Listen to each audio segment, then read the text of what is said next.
Süleyman.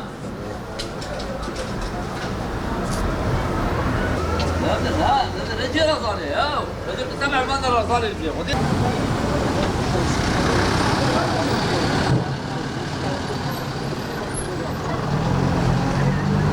Şehir içi fiyatları 13 liradır, 20 lira çıkmıştır. Bu bir haksızlıktır. En fazla 15 ona yeterdi. Mesela emekliye geldiği zam %15 küsürdür. Askeri ücrete 30 geliyor.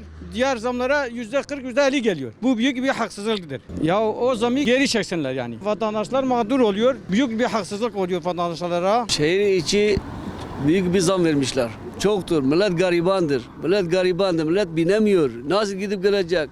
Günde şimdi bizim Batı gibi değil. Batı'da 2 kişidir. Haftada bir gün çarşıya inmiyor. Bizimki en ailede en az da 10 kişi var. Her gün çarşıya gidip geliyorlar. Bu adamlar nasıl bu parayı ödeyecek ya? Çarşıya gelirken 200 bin lira para gidiyor. Yani gerçekten çoktur. Bu zaman biraz daha geri almasını istiyoruz. Yani milleti batmanı tebji dizanı. Fakire duruma ve düşüke.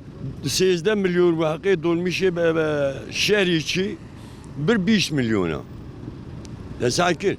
Vallahi indi için düşkülün nibe yevmiyahu aylıkahu ala kilseri edin. Yani eviyat tişki vicdansız ya işte. Yani ne o ki yani. Yerel millet bu sahne be millet fakire. Bir fazla normal yani şu var eşi normal elmer. Herkes bekar belliye suvari.